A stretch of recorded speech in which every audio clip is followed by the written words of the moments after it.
केसी त्यागी, अरे भाई पाकिस्तान के 6 विमान गिरा दिए, 5 लड़ाकू विमान, एक सर्वेलेंस एयरक्राफ्ट, और बताने में 3 महीने लगा दिए। अब बता रहे हैं संसद में प्रधानमंत्री भी बोल लिए, रक्षा मंत्री भी बोल लिए, गृह मंत्री भी बोल लिए। इतनी देर क्यों कर दी सर? विंग कमांडर हनुमा आचार्य, भाई 6 विमान गिराए, आप तो खुद वायुसेना में थी, तो ये तो जश्न मनाने का वक्त है, आप सवाल पूछने लगे, आपके सवाल ही नहीं थमते हैं। नमस्कार, मैं तो ये कहूंगी कि एयर चीफ ने जो कल अपना वक्तव्य दिया उसमें उन्होंने कहा कि 6 जहाज तो ऐसे गिराए और एक F-16 का हैंगर भी ध्वस्त किया और एक अवाक्स एयरक्राफ्ट का, बड़े एयरक्राफ्ट का हैंगर भी ध्वस्त किया, तो 9 खत्म हुए हैं। मैं तो चीफ साहब से ये पूछना चाहती हूँ कि 9 को 6 क्यों बता रहे हैं कम करके? मैं तो ये दुख हो रहा है मुझे। चलिए इस बात को छोड़ते हैं, मैं तो ये कह रही हूँ मतलब आपको भरोसा नहीं है अपने एयर चीफ मार्शल पर? आप स्वागत नहीं कर रहे हैं उनके बयान का, आप तंज कस रही हैं। मैं कहाँ तंज कस रही हूँ? आप तो फिर से मुझे नर्सरी से पढ़ाई शुरू करवाते हैं। क्या लिमिटेशन है संसद? क्यों नहीं है? ग्लोबल वार्मिंग 1 घंटे 42 मिनट प्रधानमंत्री बोले, पूरी तफसील से बोले, सारी चीज बताई। सिंधु जल संधि की तो ऐसी ऐसी बातें देश नहीं जानता था। ये कौन डिसाइड करेगा? ये सरकार डिसाइड करेगी कि हमको क्या स्टेटमेंट देना है। ऑपरेशन सिंदूर पर देश की सबसे बड़ी पंचायत में चर्चा हो रही है, सरकार वहां ये जानकारी, जश्न मनाने वाली जानकारी नहीं देगी कि 6 विमान हमने गिराए, क्योंकि फिर उसमें सवाल, 1 मिनट नहीं, उसमें सवाल जुड़ जाता है ना। अरे भाई पाकिस्तान के 6 विमान गिरा दिए, 5 लड़ाकू विमान, एक सर्वेलेंस एयरक्राफ्ट, और बताने में 3 महीने लगा दिए। अब बता रहे हैं संसद में प्रधानमंत्री भी बोल लिए, रक्षा मंत्री भी बोल लिए, गृह मंत्री भी बोल लिए। इतनी देर क्यों कर दी सर? खुशखबरी थी ये तो। संदीप जी, आपके जो खोजी विश्लेषण है उसका मैं प्रशंसक रहता हूं, और मेरे पास भी वही समाचार पत्र है जिसमें satellite image displayed during the air chief's address show damages to the JeM headquarter in Bahawalpur. ये फ्रंट पेज की न्यूज के साथ साथ ये भी उसमें दिखा गया है। नंबर 1, आपके सारे सवाल तो बहुत विस्तार पाएंगे। एक तो मैं आपसे ये कह दूं शुरुआती दिनों में कि ऑपरेशन सिंदूर जारी है, न खत्म हुआ है, न फिलहाल खत्म होगा। नंबर 1। नंबर 2, ये अपनी सरकार समेत सभी पार्टियों के लिए है। ना कोई दोस्ती परमानेंट है, ना कोई दुश्मनी परमानेंट है। जो राष्ट्रीय हित हैं वो सर्वोपरि हैं। इतने कॉन्ट्राडिक्शन इस समय इंटरनेशनल पॉलिटिक्स में है। नाटो का सदस्य है इस्तांबुल, और उधर वो पाकिस्तान के साथ है। पाकिस्तान जो है फिलिस्तीन पर बयान दे रहा है, और फिर ईरान वाले युद्ध में अमेरिका को पाकिस्तान का एयरबेस इस्तेमाल करने की इजाजत देने के लिए भी तैयार है। अब इधर पिछले 15-20 दिन में जो कवायद हुई है, मैं भारत सरकार के इस रुख की और राजीव राजी एंड कंपनी जितने इनके मित्र साथी थे, और मैं इनको मुबारकबाद पिछली बार भी दिया, राजीव जी आपने धन्यवाद नहीं किया। ऐसे राष्ट्रीय संकट में सारे राजनीतिक दलों ने जिस शिद्दत और ईमानदारी के साथ सरकार का साथ दिया, ऐसी घटनाएं भी कम होती हैं। लेकिन ठीक है, अब 2 राज्य ऐसा हो गया है। त्यागी साहब, आपने अंतर्राष्ट्रीय पटल के विरोधाभास का तो जिक्र कर दिया, यहाँ का विरोधाभास तो समझाइए ना सर। आपने बहावलपुर की तस्वीरें दिखी, वो बताया था, पर हमें ये तो नहीं बताया 6 विमान गिराए थे, और 6 विमान गिराए थे तो हमने युद्ध क्यों रोक दिया? फिर तो भुस भर देना चाहिए था पाकिस्तान का। हम रुके क्यों? अब क्यों बताया जा रहा है? ये संसद में क्यों नहीं बताया? आप लोकसभा राज्यसभा दोनों के सांसद रह चुके हैं, ये तो संसद का अपमान है कि प्रधानमंत्री 1 घंटा 42 मिनट बोले और ये बात छिपा गए, बताया नहीं कि हमने 6 विमान गिरा दिए। तो जश्न की बात थी सर। चिंता मत कीजिए संदीप जी, वो दिन भी आएगा।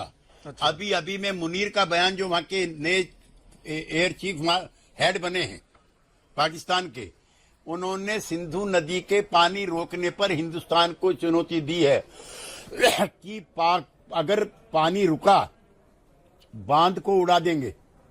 क्या भारत की सरकार, क्या हमारी सेनाएं का शौर्य और पराक्रम पाकिस्तान जैसे पिद्दी ना पिद्दी का शोरबा वो तो कुछ नहीं है, वो तो ये तो फेल स्टेट है। मैं ये कह रहा हूं, उस फेल स्टेट को और फेल कर दिया था जब हमने, तो हम रुके क्यों? ये तो कोई बताएगा ना। 6 विमान भी गिरा दिए, फिर हम क्यों रुक गए? पूरी छूट दे रखी थी फौज को। अब यहां पर सीडीएस वो 1 जून को कहते हैं कि कितने विमान गिरे ये महत्वपूर्ण नहीं है, गलतियां क्या हुई और हमने उससे क्या सीखा। मतलब हमने उनके 6 विमान गिराकर गलती कर दी। ये बातें आपस में इनका मिलान हो रहा है क्या केसी त्यागी साहब? नहीं संदीप जी, जब आप सीडीएस चौहान के बयान को लेकर के पिछले महीने भी आपने सवाल उठाया था, जो आपका वाजिब था, तो आज एयर चीफ मार्शल के वक्तव्य को क्यों नहीं हम लोग हेल करें? नहीं, जो तो आपने किसकी बात मैं वही तो जानना चाह रहा हूँ सर।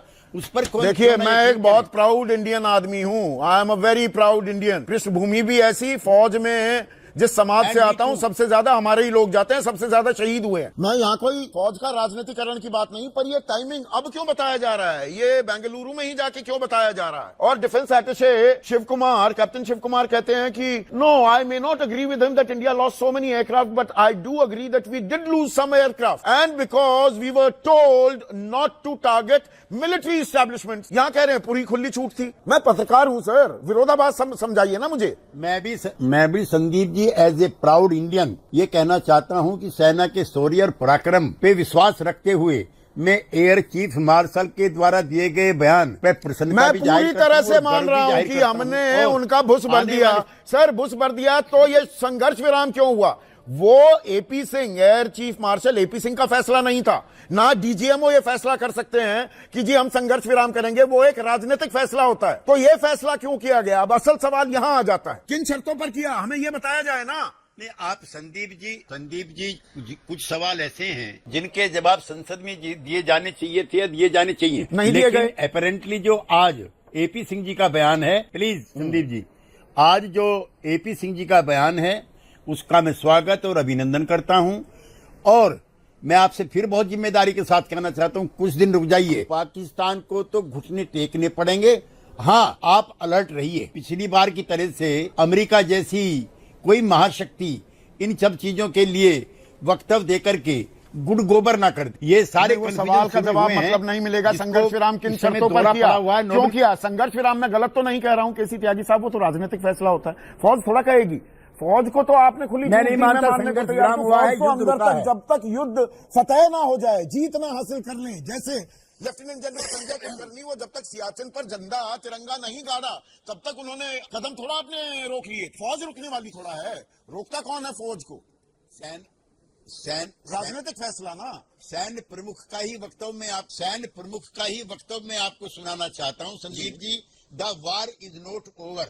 हाँ। पाकिस्तान रोज निमंत्रण दे रहा है और देर सवेर आने वाले 24 घंटे 36 घंटों में अगर रिटालिएशन ना हो जाए तो आप ताज्जुब मत करना। लिहाजा जो आपके प्रश्न है माफी के साथ मैं एक उदाहरण देना चाहूंगा। वॉर इज नॉट ओवर, ये सारी बातें सुनने में बड़ी अच्छी लगती हैं। जैसे ये दो मुक्केबाज बॉक्सिंग बाउट हो रही है, एक प्रतिद्वंदी अपने दूसरे प्रतिद्वंदी का वो भूसा भर दिया, उसको घूसे मार मार कर बदहाल कर दिया, और फिर आप उसको घूसे नहीं मार रहे, उसको नॉकआउट नहीं कर रहे, बाउट को खत्म नहीं कर रहे, उसको सांस लेने दे रहे हैं, कह रहे हैं नहीं, the war is still not over. Over करने का जब टाइम था वहीं कर देते, बात ही खत्म, खल्लास, स्यापा ही मिट जाता। संदीप जी मैं कोई आपकी जानकारी नहीं बढ़ाना चाहता जी, लेकिन आपको मैं कहना चाहता हूं कि ये लड़ाई हिंदुस्तान पाकिस्तान के बीच की है ही नहीं। इसमें जिस तरह से अंतर्राष्ट्रीय कूटनीति और रणनीति चली, ये उन्हीं के, अब कितने कॉन्ट्राडिक्शन है आप जिसका आपने ओवर सिंप्लीफाई कर दिया, उसको ऐसा नहीं है। नहीं, ओवर बीजेपी आपकी सहयोगी एनडीए करे विराम हमारा कि भाई वो 93,000 युद्धबंदी क्यों छोड़ दिए थे, 4 दिन और लग जाती इंदिरा गांधी, पीओके हमारा होता। आपका सरलीकरण नहीं है, आप सही बात करते हैं, दूसरा विंग कमांडर हनुमा आचार्य, भाई 6 विमान गिराए, आप तो खुद वायुसेना में थी, तो ये तो जश्न मनाने का वक्त है, आप सवाल पूछने लगे, आपके सवाल ही नहीं थमते हैं। नमस्कार, मैं तो ये कहूंगी कि एयर चीफ ने जो कल अपना वक्तव्य दिया उसमें उन्होंने कहा कि 6 जहाज तो ऐसे गिराए और एक F-16 का हैंगर भी ध्वस्त किया और एक अवाक्स एयरक्राफ्ट का, बड़े एयरक्राफ्ट का हैंगर भी ध्वस्त किया, तो 9 खत्म हुए हैं। मैं तो चीफ साहब से ही पूछना चाहती हूँ कि 9 को 6 क्यों बता रहे हैं कम करके? मैं तो ये दुख हो रहा है मुझे। चलिए इस बात को छोड़ते हैं, मैं तो ये कह रही हूँ मतलब आपको भरोसा नहीं है अपने एयर चीफ मार्शल पर? आप अरे आप स्वागत नहीं कर रहे हैं उनके बयान का, आप तंज कस रही हैं। मैं कहाँ तंज कस रही हूँ? आप तो फिर से मुझे नर्सरी से पढ़ाई शुरू करवाते हैं कि आप सेना पे सवाल उठा रही, कतई नहीं उठा रही हूँ। इसको तो एक हमेशा के लिए टिक लगा लीजिए। पर ये बताइए, 15 अगस्त को इतने बड़े स्कैम होने के बाद प्रधानमंत्री की स्क्रिप्ट में क्या होगा? तो वही इनकी रामबाण दवा जो है वो सेना का कंधा हो। ये स्क्रिप्ट लिखी जा रही है, कहाँ परेशान हो रहे हैं, क्यों परेशान हो रहे हैं? हमारे सेना के दोनों अध्यक्षों का इस्तेमाल किया गया और जदयू के इतने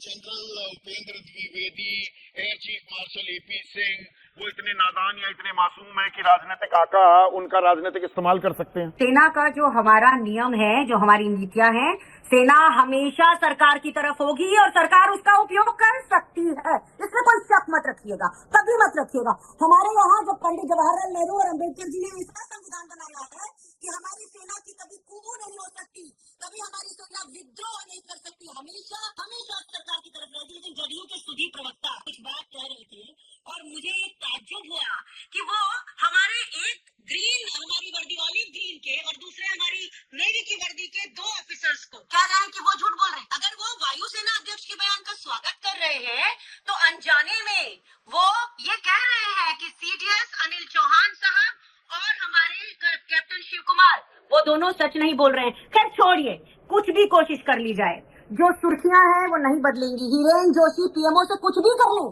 पूरे देश में चर्चा सिर्फ इस समय उस सबसे बड़े लोकतंत्र के घोटाले की है, सेना का नाम लाकर, क्योंकि एक ऐसी चीज के पीछे शील्ड लेते हैं ये लोग। आप बहुत गंभीर आरोप लगा रही हैं विंग कमांडर अनुमा आचार्य कि सेना का राजनीतिकरण हो रहा है, सेना का राजनीतिक इस्तेमाल किया जा रहा है। और तो और अभी जदयू के प्रवक्ता ने एक बड़ी खतरनाक बात बोली है, और ये मैंने परसों रात को 12:30 बजे लिखी थी, जबकि चीफ ने बोला भी नहीं था। मैंने अपने ट्विटर पर लिखा है, आपको दिखा सकती हूँ कि यहाँ पे आपको दिखेगा तो नहीं, लेकिन मैंने ये बताया है उसमें कि ऑपरेशन सिंदूर 2 होगा और उसके करीब 12 घंटे 10 घंटे के बाद हमारे चीफ का बयान आ जाता है। तो सेनाओं का राजनीतिक इस्तेमाल तो हो ही रहा है, लेकिन इन्होंने क्या कहा कि अगले 24 से 36 घंटों में कोई रिटेलिएशन हो रहा है, मतलब एक और स्क्रिप्ट लिखी जा चुकी है। अरे भगवान, हमारे देश का क्या कर रहे हैं? हमारे लोगों के साथ छल, हमारी सेना के साथ छल, और अब कह रहे हैं 36 घंटे में कुछ और होगा। यानी कि आपको बिहार चुनाव पिछली बार क्या किया था? बिहार रेजिमेंट के 20 लोगों की मौत हुई थी। AP Singh, air chief marshal AP Singh साफ कह रहे हैं कि राजनीतिक इच्छा शक्ति थी, कोई हमारे पर बंदिश नहीं थी, कोई रिस्ट्रिक्शंस नहीं थे। उपेंद्र द्विवेदी, जनरल उपेंद्र द्विवेदी कह रहे हैं शतरंज जैसा ये खेल था, हमें पूरी छूट दी गई। अब इसे भी आप राजनीतिक बयान मानेंगे? मैं इनकी बातों को फेस वैल्यू पर क्यों नहीं लूंगा। 3 सवाल सरकार से पूछे गए थे। पहला सवाल राजनीतिक इच्छा शक्ति का था, दूसरा था खुली छूट वाला, और तीसरा था हमारे कितने जहाजों का नुकसान हुआ। इन सभी सवालों का जवाब देने के लिए हमारे सेना अध्यक्षों का इस्तेमाल किया गया। और मैं चूंकि भारतीय वायुसेना से हूं, मेरे यहाँ पर 2 बहुत सीनियर जनरल्स बैठे हैं, तो वो भी जानते हैं कि भारतीय वायुसेना में हमें अभिव्यक्ति की स्वतंत्रता शुरू से दी जाती है। हम अपने सीनियर से भी पूछ सकते हैं कि सर क्या ये ठीक रहेगा, और आप जो कह रहे हैं उसके अलावा मैं आपको कोई सुझाव दूं तो मैं अपने चीफ के सामने ये कहना चाहती हूँ, उनसे अनुरोध करना चाहती हूँ कि सर इतना बड़ा पद मिला है और किसी चीज की जरूरत नहीं है, सरकार के प्रवक्ता नहीं बनेंगे आप। हमारी सेना, वायुसेना, कल उन्होंने बहुत सटली ये भी कहा कि वो थिएटर कमांड के पक्ष में नहीं है। जितने लोगों ने उनको ठीक से सुना है वो सरकार से सीधा नहीं कह पा रहे, लेकिन वो कह रहे हैं एयर सुपीरियरिटी। वो कह रहे हैं अगर एयरफोर्स ना हो तो ये एडवांटेज कैसे मिलेगा। उनके मन का मलाल देखिए, वो जिसको धीरे धीरे कह रहे हैं, लेकिन ये सरकार सीधे ऐसी ठोक बजाने की भाषा समझती है। शर्मिंदगी की बात तो यह है कि मेरे चीफ ने इतने अच्छे से कहा, वो थिएटर कमांड के बारे में उन्होंने लगभग 2.5 मिनट बोला, और उसको आप एयर चीफ मार्शल की बातों पर भरोसा ना करके क्या सेना का अपमान नहीं करेंगे? ये राजनीतिक आरोप तो लगेगा ना फिर कि देखिए कांग्रेस फिर करने लगी अपमान। आप तो उस मोड़ से शुरू करें, फिर ये जिंदगी हम तुम थे अजनबी, इस पे मत आइए ना। मैं कह तो रही हूँ कि सेना का अपमान की तो बात ही नहीं है, यहाँ सेना है ही नहीं, ये सेना की तो शील्ड है। महाभारत काल की घटना नहीं सुनाऊंगी मैं, लेकिन मैं आपको बता रही हूँ कि वही शील्ड है। सेना को शील्ड की तरह इस्तेमाल किया गया, क्योंकि इतना बड़ा स्कैम जो यहाँ देश की जनता के दिलो दिमाग में घर बसा चुका है, उसके लिए प्रधानमंत्री की 15 अगस्त की स्क्रिप्ट नहीं लिखने देंगे हम। ये बहुत साफ है। ये हमारे सेना का ठीक है, आप अपनी बात पर डटी हुई हैं। एक के बाद पे क्या लिमिटेशन है संसद? क्यों नहीं है? ग्लोबल वार्मिंग 1 घंटे 42 मिनट प्रधानमंत्री बोले, पूरी तफसील से बोले, सारी चीज बताई। सिंधु जल संधि की तो ऐसी ऐसी बातें देश नहीं जानता था। ये कौन डिसाइड करेगा? ये सरकार डिसाइड करेगी कि हमको क्या स्टेटमेंट देना है। ऑपरेशन सिंदूर पर देश की सबसे बड़ी पंचायत में चर्चा हो रही है, सरकार वहां ये जानकारी, जश्न मनाने वाली जानकारी नहीं देगी कि 6 विमान हमने गिराए हैं, क्योंकि फिर उसमें सवाल, 1 मिनट नहीं, उसमें सवाल जुड़ जाता है ना कि भाई 6 विमान गिरा दिए तो फिर संघर्ष विराम क्यों कर लिया। उसमें अगला सवाल ये हो जाएगा ना, उसमें बवाल कर जाता है। जवाब सुनो ना। हाँ बताइए ना। कल लेक्चर था उनका एयर चीफ मार्शल काट्रे का, मेमोरियल लेक्चर है। उनकी अपनी ऑडियंस थी, वहां उन्होंने डिटेल में चीजें कह दी कह दी, तो उनको कोई पब्लिक प्रेस कॉन्फ्रेंस करके नहीं बताई उन्होंने। अच्छा। जब जरूरत समझी जिस बात की और भी कही। जैसे और 1 जून को सिंगापुर में ब्लूमबर्ग एक विदेशी चैनल को सीडीएस जनरल अनिल चौहान बताते हैं कि it is not important how many jets were down, but what did we learn from the mistakes. मतलब from the statement of the air chief और CDS you are doubting, say like this, we are Sansad में doubting. जानकारी क्यों नहीं दी गई हमें? अरे भाई आप सरकार के पास जानकारी थी ना। कैन यू कंपेल कि प्राइम और मिनिस्टर क्या विरोधाभास बोलेंगे? क्यों है? इन विरोधाभास का कोई जवाब देगा क्या? प्लीज, कोई हम हार गए, गिरे उनके है ना। किसने कहा? अगर स्टेटमेंट से ये जानकारी मिल गई कि 6 नहीं, फिर मुझे समझ नहीं आता शिव कुमार क्यों कह रहे हैं I may not agree with him that India lost so many aircraft, but I do agree that we did lose some aircraft. अब हम क्या करें कि आर्मी के सीडीएस और एयर चीफ मार्शल और वो कंट्राडिक्टरी स्टेटमेंट अगर आती है अरे तो समन्वय क्या होना doubt करें चाहिए। उनको? यही या question राष्ट्रहित नहीं की करें? बात है। नहीं, कैसी नहीं, बात कर रहे हैं आप? नहीं नहीं, अलग अलग बयान आएंगे। मैं इससे सहमत नहीं हूँ, ये राष्ट्रहित की बात नहीं है। जो ये राष्ट्रहित की बात नहीं है। प्लीज